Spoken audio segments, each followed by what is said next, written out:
We need to give this information out to our people. So listen, and today I'm going to break down a game on how you can go out there and purchase your very first apartment building. I'm going to break it down in very simple steps from A to Z. And even if you have no money, I'm going to teach you how to strategically leverage other people. I'm going to teach you how to strategically have certain things in place so that you don't have to put any of your own money out of your pocket, right? You can literally do this with 3 principles that I'm going to break down.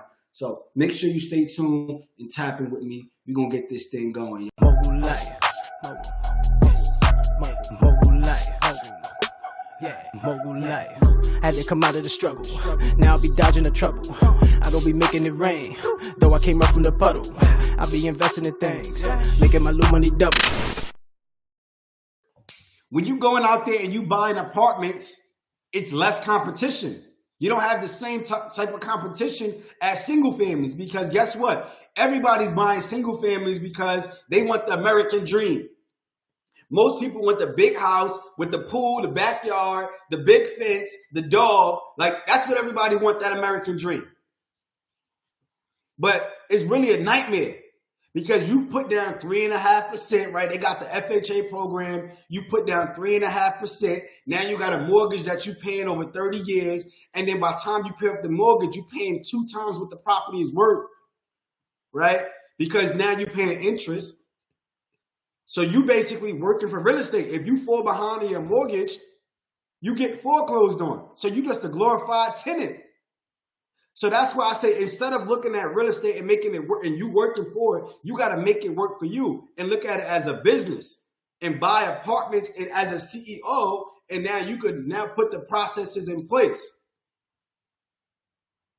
So it's less competition when you're going out there and you finding apartment buildings. You don't got to go through what everybody's doing, paying over asking price and all of that crazy stuff that's happening right now. I don't mess with that because I'm not in the residential space. I'm not in the whole single family space. I'm in a different lane. I'm in a whole different lane, and I'm not fighting with the big boys. I'm not going after 50, 60, 100, 200 units. I'm going after small apartments, 5 to 30, 35 maybe, depending if I get it at the right number. I'm going for the individual mom and pop owners.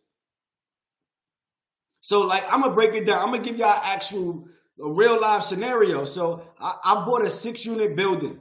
I bought a 6-unit building right next to the college, like out here in Pennsylvania. It's literally maybe like 2 blocks away, walking distance from the college. I paid $150,000 for this 6-unit apartment building, right? I increased the rents $200 in each unit.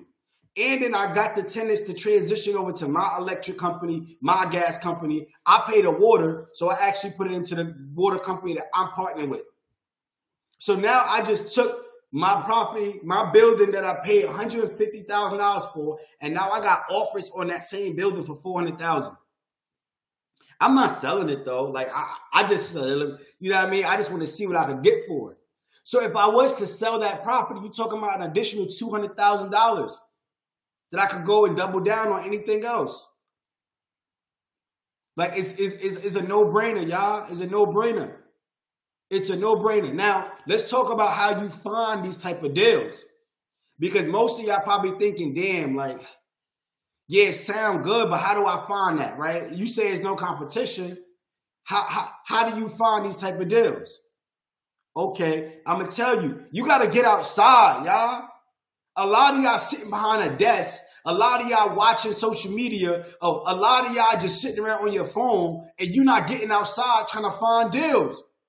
It's not going to come to you. It won't work if you don't get out there and put the work in. So for me, my number one strategy is by being able to network. I go out to these real estate meetups.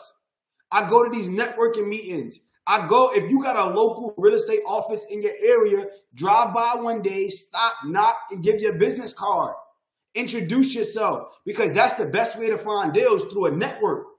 Oh, this is how I got a 32-unit building. We got the 32-unit building because I had a relationship with a commercial broker. He called me up. He said, oh, I remember we were speaking and everything. And I got a buddy of mine who's moving down to Florida, and he's looking to sell all his properties. So I thought about you. Before I go to the market, I thought about you because we want to close it before it gets to the market. All because I got relationships. Relationships is the number one way that I like to find deals. I'm gonna break down the other ways to find deals, but you got to get outside and build your network. You have to be able to be in touch with people. You got to dress the part. You got to talk the part. You got to be able to go outside and let people know what you do. So what I do, I give referral fees, right? I give referral fees to my contractors. I give referral fees to my property managers. I give referral fees to my inspectors. I give referral fees to my appraisers, my bankers. I let everybody know around me. Everybody who's in my market, they know I'm giving out referral fees, so I'm the first person that they're going to think about when somebody's thinking about selling. I'm letting everybody know I'm cutting a check. So when you think about buying or think about selling, I'm your guy.